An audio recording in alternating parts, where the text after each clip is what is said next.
Hello. Welcome to another Facebook Live B2B sales professionals. Thank you for being here.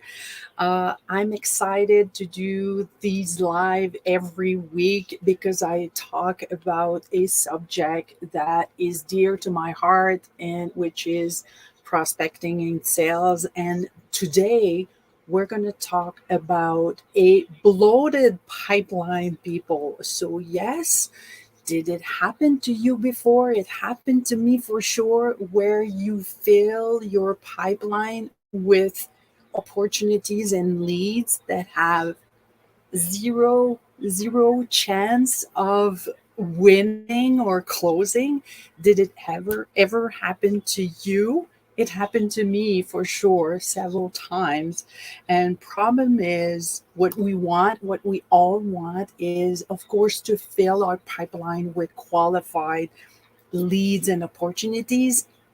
Problem we have often is we have no qualified leads to fill it with. So I'm Céline Landry, and I made it my mission to help B2B sales professionals like you to create a flow of profitable and qualified opportunities over a 3-month period in order to become a top performer with my unique RFN method. So today, I will give you 3 tips for clear rules, guidelines, criteria to follow before placing any opportunities in your pipeline. This is key and this is critical.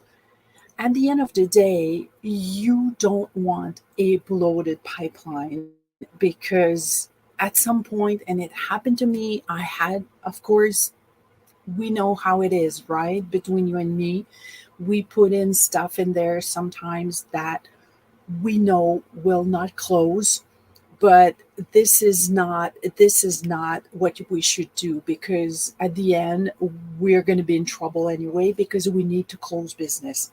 So I'm going to share 3 tips today to help you determine criteria to put the right opportunities in your pipeline. So, tip number 1, you need to look and you need to have from your prospect an appetite for change.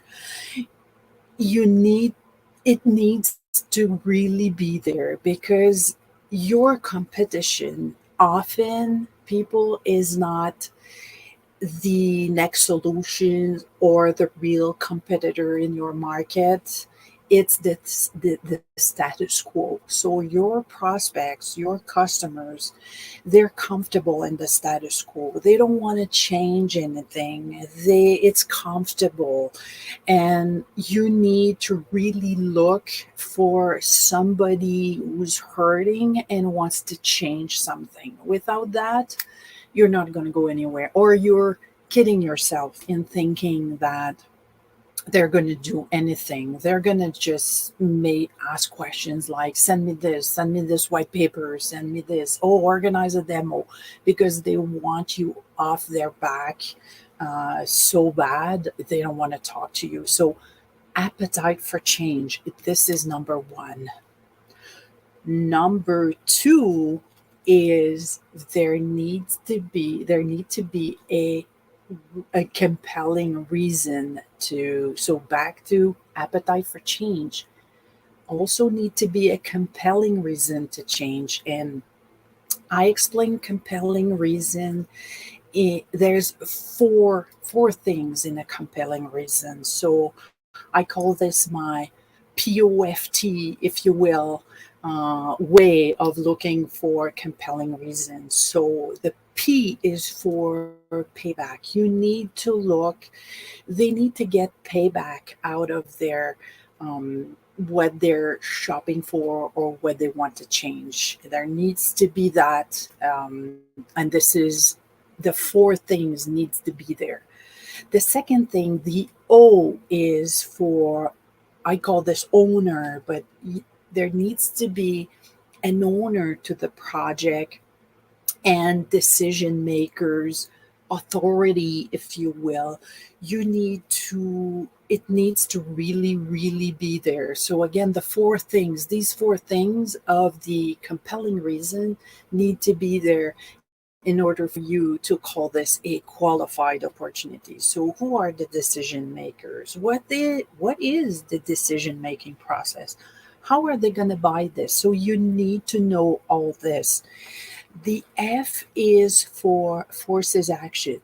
What pushes them to do something, do anything? Again, remember, the status quo is your main competitor in my mind, because there's other competitors out there for your solutions, your product or services, but the main competitor with your customers, with your prospect, is doing nothing. So, what forces them to move forward? You need to know that. It needs to be clear.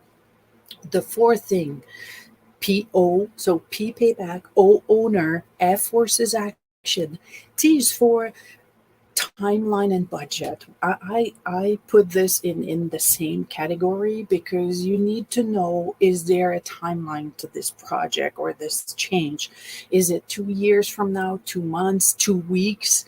And of course, if it's tied to that, and you have the P, the O, the F, the timeline, there's most likely going to be a budget attached to that, because just the fact that your prospects are spending time talking to you or looking for something, it's because someone somewhere gave them the permission or the right to pursue this initiative.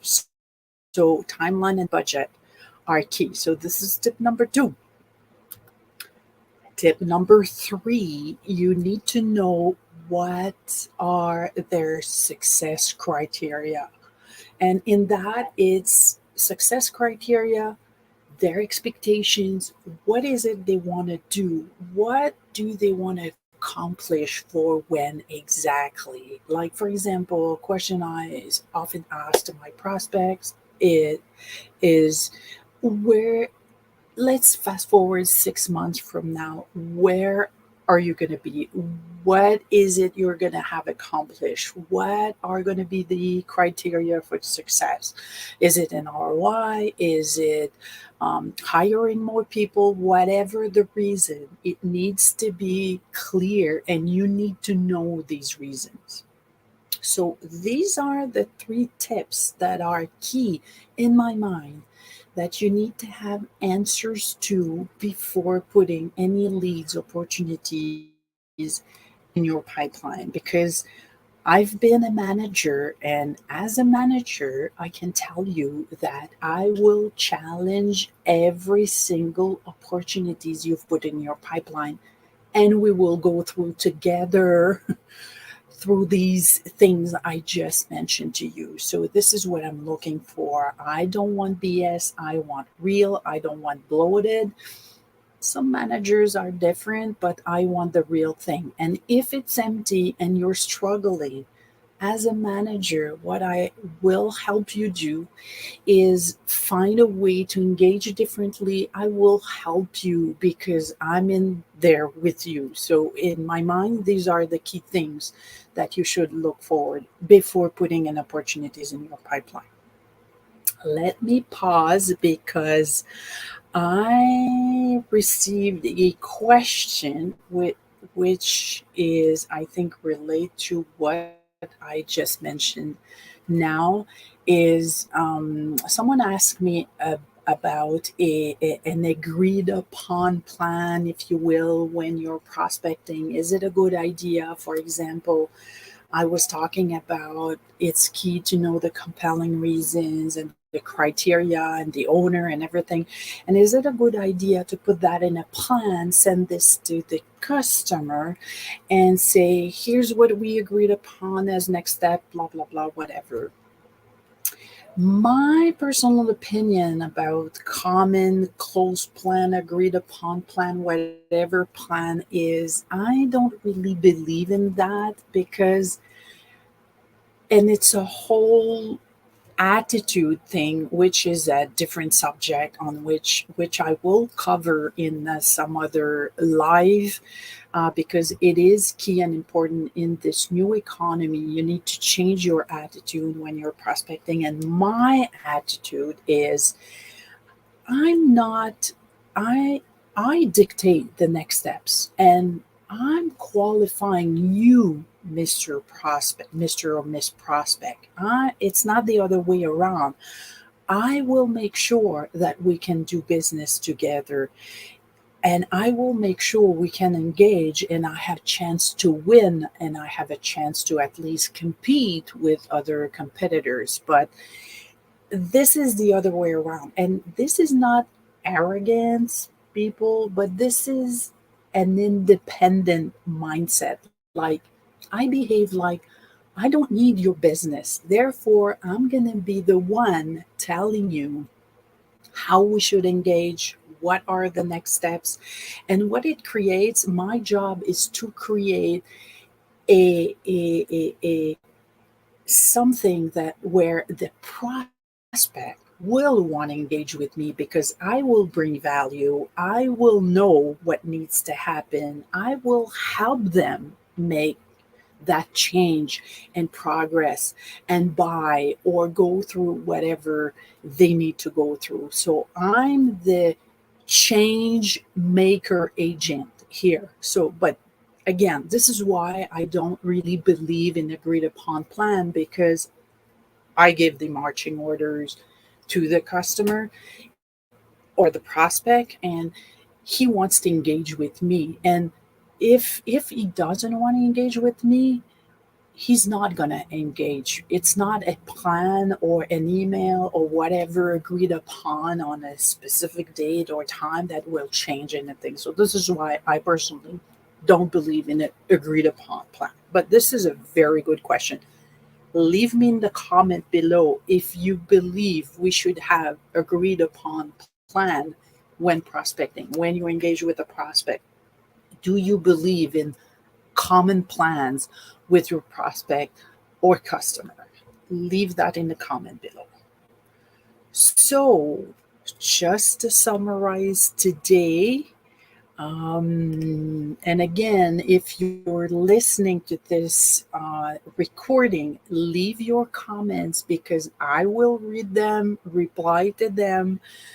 So, 3 tips we talked about today in order to prevent a bloated pipeline. You need to have a qualified a pipeline filled with qualified opportunities if you want to make your numbers.